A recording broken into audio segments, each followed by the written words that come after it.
देवकी नंदन खत्री के उपन्यास चंद्रकांता के 11वें भाग के साथ हम आज फिर उपस्थित हैं। एकाएक महाराज की नज़र दरवाजे की तरफ गई। देखा वीरेंद्र सिंह गिरे पड़े हैं, सिर से खून बह रहा है। दौड़कर पास आए, देखा तो बदन में दम नहीं था, नब्ज का पता नहीं। नाक पर हाथ रखा तो सांस ठंडी थी। महाराज चिल्ला उठे, गजब हो गया, हमारे चलते नौगढ़ का राज्य भी गारत हो गया। जाओ जल्दी से तेज सिंह को लिवा लाओ, कुमार को देखें क्या हो गया। क्या सुरेंद्र सिंह की जान भी इसी गम में जाएगी? क्या हो गया विधाता, तूने ये क्या किया? इतने में तेज सिंह आए, देखा वीरेंद्र सिंह पड़े हैं। महाराज उनके ऊपर हाथ रखे रो रहे हैं। तेज सिंह की जो जान बची थी वो भी निकल गई। वीरेंद्र की लाश के पास बैठ गए, जोर से बोले, कुमार मेरा जी रोने को नहीं चाहता, क्योंकि मुझे अब इस दुनिया में नहीं रहना। मैं खुशी खुशी तुम्हारा साथ दूंगा। ये कहकर कमर से खंजर निकाला और पेट में मारना चाहते थे कि दीवार फांद कर एक आदमी आया, उसने हाथ पकड़ लिया। तेज सिंह ने उस आदमी को देखा जो सिर से पैर तक सिंदूर से रंगा हुआ था। उसने कहा काहे को देते हो जान, मेरी बात सुनो देकर कान। ये सब खेल ठगी को मान, लाश देख कर लो पहचान। उठो देखो बालो, खोजो खोज निकालो। ये कहकर वो दांत दिखलाता उछलता कूदता भाग गया। इस आदमी को देखकर सब हैरान थे कि ये कौन था, कैसे आया, क्या कह गया। तेज सिंह ने जोर से पुकार कर कहा, आप लोग चुप रहें, मुझे मालूम हो गया है कि अय्यारी हुई है। असल में कुमारी और चपला की लाशें नहीं हैं ये। तेज सिंह की बात से सब चौंक पड़े, सन्नाटा हो गया। रोना धोना सबने छोड़ दिया, तेज सिंह के मुंह की तरफ देखने लगे। महारानी दौड़ी हुई आई और कहा, बेटा जल्दी बताओ क्या हुआ है। तेज सिंह ने कहा, ये तो नहीं मालूम, मगर इतना पता है चंद्रकांता और चपला को शिवदत्त के अय्यार ले गए हैं। ये बनावटी लाशें यहाँ रखी गए हैं, जिससे सब कोई समझे कि वे मर गई हैं। महाराज ने कहा, लेकिन ये बनावटी लाशें आई कैसे और तुम्हें कैसे मालूम? तेज सिंह ने कहा, कोई बड़ी बात नहीं है, लाश के पास चलिए। ये सुनकर महाराज तेज सिंह के साथ लाश के पास गए। महारानी भी गईं। तेज सिंह ने कमर से खंजर निकाला, चपला की लाश की टांगे काट ली। महाराज को दिखाकर बोले, देखिए इसमें हड्डी नहीं है। महाराज ने कहा, ओ अय्यारी हुई है ये बात ठीक है, लेकिन चंद्रकांता दुश्मन के हाथों में पड़ गई है, ये क्या कम है? तेज सिंह बोले, कोई बात नहीं, जो होना था सो हुआ, मैं चंद्रकांता और चपला को खोज निकालूंगा। वीरेंद्र सिंह अभी तक बेहोश पड़े थे, उनको इन बातों की खबर नहीं थी। महाराज को फिक्र हुई, कुमार को होशियार करना चाहिए। बहुत सी तरकीबें की, मगर कुमार को होश न आया। महाराज बहुत घबराए। तेज सिंह से बोले, अब क्या करना चाहिए? बहुत देर तक गौर करने के बाद तेज सिंह ने कहा, कुमार को उठवाकर कमरे में भिजवाइए, मैं इलाज करूंगा। ये सुनकर महाराज ने उन्हें खुद उठाना चाहा, मगर तेज सिंह ने कुमार को गोद में लिया, कमरे की तरफ ले चले। महाराज भी साथ हो लिए। तेज सिंह ने कहा, आप साथ न चलिए। महाराज उसी जगह ठहर गए। तेज सिंह कुमार को लिए हुए उनके कमरे में पहुंचे, चारपाई पर लिटा दिया। उनके कान के पास मुंह लगाकर बोले, चंद्रकांता मरी नहीं है, जिंदा है। वो देखो महाराज, शिवदत्त के अय्यार उसे लिए जा रहे हैं, जल्दी दौड़ो वरना ले जाएंगे। क्या इसी को वीरता कहते हैं? छी छी, चंद्रकांता को दुश्मन ले जाएं और आप कुछ ना बोलें। इतनी आवाज कान में पड़ते ही कुमार ने आंखें खोल दी। बोले, कौन लिए जाता है, कहाँ है चंद्रकांता?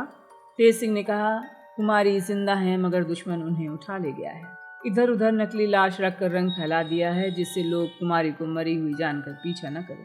कुमार ने कहा, तुम धोखा दे रहे हो। तेज सिंह ने कहा, यकीन करा देता हूँ। ये कहकर कमरे का दरवाजा खोला, देखा महाराज खड़े हैं, उनकी आंखों से आंसू बह रहे हैं। तेज सिंह को देखते ही पूछा, क्या हाल है? जवाब दिया, होश में आ गए हैं, चलिए देख लीजिए। ये सुनकर महाराज अंदर गए। देखते ही कुमार उठ खड़े हुए। महाराज ने गले से लगा लिया। पूछा, कैसा हाल है? कुमार ने कहा, अच्छा है। उस जगह कई दासियां भी आ गईं, जिनको कुमार का हाल लेने के लिए महारानी ने भेजा था। एक दासी से तेज सिंह ने कहा, जाओ लाशों के हाथ पैर के टुकड़े जो मैंने काटे थे ले आओ। ये सुनकर दासी दौड़ी गई, टुकड़े ले आई। तेज सिंह ने कुमार को दिखाकर कहा, देखिए ये बनावटी लाश है कि नहीं, इसमें हड्डी कहाँ है? सवेरा हो गया। महाराज कुमार और तेज सिंह से बैठे बातें कर रहे थे। हरदयाल सिंह ने पहुंचकर महाराज को सलाम किया, बैठने का इशारा किया। दीवान साहब बैठ गए। सभी को हट जाने का हुक्म हुआ। दीवान साहब ने कहा, गजब देखिए, कुमारी के मरने की खबर सुन के सब परेशान थे। सरकारी नौकरों में से जिन लोगों ने ये खबर सुनी, दौड़े महाराज के दरवाजे पर रोते चिल्लाते हुए आ गए। जहां अय्यार थे वहां पहरा कम हो गया। मौका पाकर साथी अय्यारों ने वहां धावा बोलकर पहरे वालों को जख्मी करके अपने साथियों को छुड़ा लिया। ये खबर सुनकर तेज सिंह, कुमार और महाराज सन्न हो गए। कुमार ने कहा, बड़ी मुश्किल हुई, अब कोई अय्यार हमारे यहाँ ना रहा, सब छूट गए हैं। कुमारी और चपला को भी साथ ले गए। अभी ये बातचीत कर ही रहे थे कि पहरेदार ने आकर अर्ज किया, लड़ाई की खबर लेकर एक जासूस आया है, दरवाजे पर हाजिर है, उसके बारे में क्या हुक्म है? हरदयाल सिंह ने कहा, इसी जगह भेज दो। जासूस लाया गया। उसने कहा, दुश्मनों को रोकने के लिए जो यहाँ से फौज भेजी गई थी, उसके पहुँचने तक दुश्मन 4 कोस आगे बढ़ गए थे। मुकाबले के वक्त ये लोग भागने लगे। ये हाल देखकर तोप खाने वालों ने पीछे से तोप चलाना शुरू कर दी, जिससे करीब 1/4 आदमी मारे गए। फिर उनका भागने का हौसला न हुआ, खूब लड़े, यहाँ तक कि लगभग 1000 दुश्मनों को काट गिराया। लेकिन अब वो फौज तमाम हो गई है। अगर फौरन मदद न भेजी गई तो तोप खाने वाले भी मारे जाएंगे। सुनते ही कुमार ने दीवान हरदयाल सिंह से कहा, 5000 फौज की मदद भेजी जाए, हमारे लिए भी खेमा रवाना करो, दोपहर को हम कूच करेंगे। महाराज ने कुमार से कहा, हम साथ चलेंगे। कुमार ने कहा, ऐसी क्या जल्दी है, आप यहाँ रहें, राज्य का काम देखें। मैं जाता हूँ, जरा देखूं तो राजा शिवदत्त कितनी बहादुरी रखता है। अभी आपको तकलीफ करने की जरूरत नहीं है। थोड़ी देर तक बातचीत होने के बाद महाराज उठकर महल में चले गए। तेज सिंह ने मुनादी करने वालों को बुलाकर हुक्म दिया, तमाम शहर में इस बात की मुनादी करा दो, दातार वीर का जिसको इष्ट हो वो तेज सिंह के पास हाजिर हो। सबको ताजुब हुआ, तेज सिंह ने क्या मुनादी कराई है? मामूली वक्त पर आज महाराज ने दरबार किया। कुमार और तेज सिंह हाजिर हुए। आज का दरबार बिल्कुल सुस्त था। लड़ाई पर जाने के लिए कुमार ने महाराज से इजाज़त ली और चले गए।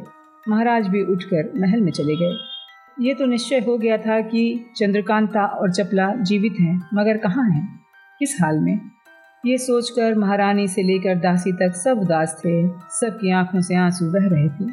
चंद्रकांता पर सबका ध्यान लगा था। महाराज जब महल में गए तो महारानी ने पूछा, चंद्रकांता को पता लगाने के लिए क्या कर रहे हैं? महाराज ने कहा, तेज सिंह उसी की खोज में जा रहे हैं। उनसे ज़्यादा पता लगाने वाला कौन है, किससे कहूँ मैं? वीरेंद्र सिंह भी इस वक्त लड़ाई पर जाने के लिए विदा हो गए हैं। देखो क्या होता है। हल्का हल्का दिन बाकी था।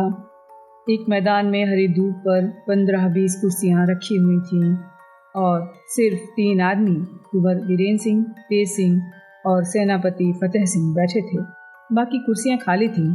उनके पूर्व की तरफ सैकड़ों खेमे अर्धचंद्राकार खड़े थे। दक्षिण की तरफ घोड़ों का अस्तबल था, जिसमें अच्छे अच्छे घोड़े दिखाई देते थे। पश्चिम की तरफ बाजे वाले, सुरंग खोदने वाले, पहाड़ उखाड़ने वाले और जासूसों का डेरा और रसद का भंडार था। कुमार ने सिपह सालार से कहा, मुझे लगता है कि मेरा डेरा सुबह तक लोहारा के मैदान में दुश्मनों के मुकाबले में खड़ा हो जाएगा। फतेह सिंह ने कहा, जी हाँ, सुबह तक वहाँ सब सामान लैस हो जाएगा। हमारी फौज भी आज रात रहते ही कूच करके पहर दिन चढ़ने से पहले पहुँच जाएगी। परसों हम लोगों के हौसले दिखाई देंगे। बहुत दिन से खाली बैठे बैठे तबीयत खराब हो गई है। इस तरह की बातें हो रही थी कि सामने देवी सिंह अय्यारी के ठाठ में आते दिखाई दिए। नज़दीक आकर देवी सिंह ने कुमार को प्रणाम किया। देवी सिंह को देखकर कुमार बहुत खुश हुए, उठकर गले से लगा लिया। देवी सिंह बैठ गए तो तेज सिंह उनकी तारीफ करने लगे। कुमार ने कहा, कहो देवी, यहाँ आकर तुमने क्या क्या किया? तेज सिंह ने कहा, मुझसे पूछिए, मैं आपको समझा देता हूँ। कुमार ने कहा, कहो। तेज सिंह बोले, जब चंद्रकांता के साथ आप बाग में बैठे थे और भूत ने आकर खबर बताई थी कि राजा को तुम्हारी खबर हो गई है, सुनो गुरुजी मेरे, जिसे सुनकर मैंने जबरदस्ती आपको वहाँ से उठाया था, वो भूत यही थे। नौगढ़ में भी इन्होंने क्रूर सिंह को चुनारगढ़ जाने और अय्यारों को संग लाने की खबर खंजरी बजाकर दे दी थी। जब चंद्रकांता के मरने का गम महल में था, आप बेहोश थे, इन्होंने चंद्रकांता और चपला के जीवित रहने की खबर मुझे दी थी। मैंने उठकर लाश की पहचान नहीं की होती तो पूरे घर का नाश हो गया होता। इतना काम किया है इन्होंने। इन्हीं को बुलाने के लिए मैंने मुनादी कराई थी, क्योंकि इनका तो कोई ठिकाना ही नहीं। यह सुनकर देवी सिंह की पीठ ठोंककर उन्होंने कहा, किस मुंह से तुम्हारी तारीफ करूं, तुमने 2 घर बचाए हैं। देवी सिंह ने कहा, इस वक्त चंद्रकांता को छुड़ाने की फिक्र करनी चाहिए। अगर देर होगी तो न जाने क्या होगा। और इस बात का भी ख्याल रखना होगा कि अगर हम लोग बिल्कुल चंद्रकांता की ही खोज में लग गए तो महाराज की लड़ाई का नतीजा खराब हो सकता है। सुनकर कुमार ने कहा, चंद्रकांता कहाँ है, उसे कौन ले गया? देवी सिंह ने कहा, ये तो नहीं मालूम कि चंद्रकांता कहाँ है। हाँ, इतना जानता हूँ कि नाजिम और बद्रीनाथ मिलकर कुमारी और चपला को ले गए हैं। तेज सिंह ने कहा, अब तो दुश्मन के सब अय्यार छूट गए हैं। वे मिलाकर 9 हैं और हम 2। चाहे चंद्रकांता और चपला को खोजें, चाहे फौज में रहकर कुमार की हिफाजत करें, बड़ी मुश्किल है। देवी सिंह ने कहा, कोई मुश्किल नहीं, सब हो जाएगा। अब पहले हमको शिवदत्त के मुकाबले में चलना चाहिए, उसी की जगह से कुमारी को छुड़ाने की फिक्र की जाएगी। तेज सिंह ने कहा, हम लोग महाराज से विदा होकर आए हैं, कुछ रात रहते यहाँ से पड़ाव उठेगा, पेश खेमा जा चुका है। आधी रात तक ये लोग आपस में बात करते रहे। कुमार उठकर अपने खेमे में चले गए। कुमार के बगल में तेज सिंह का खेमा था, जिसमें देवी सिंह और तेज सिंह ने आराम किया। चारों तरफ फौज का पहरा घूमने लगा। गश्त की आवाज़ आ रही थी। रात अभी बाकी थी। एक छोटी तोप की आवाज़ हुई। कुछ देर बाद बाजा बजने लगा। कूच की तैयारी हुई। फौज चल पड़ी। पहर दिन चढ़े कुंवर वीरेंद्र सिंह का लश्कर शिवदत्त की फौज के मुकाबले में जा पहुंचा। जहां पहले महाराज जय सिंह की फौज डेरा जमाए हुए थी, लड़ाई बंद थी। खेमा डेरा खड़ा था। कायदे के साथ पलटनों का पड़ाव पड़ गया। कुंवर वीरेंद्र सिंह ने मीर मुंशी को हुक्म दिया, शिवदत्त को एक खत लिखो।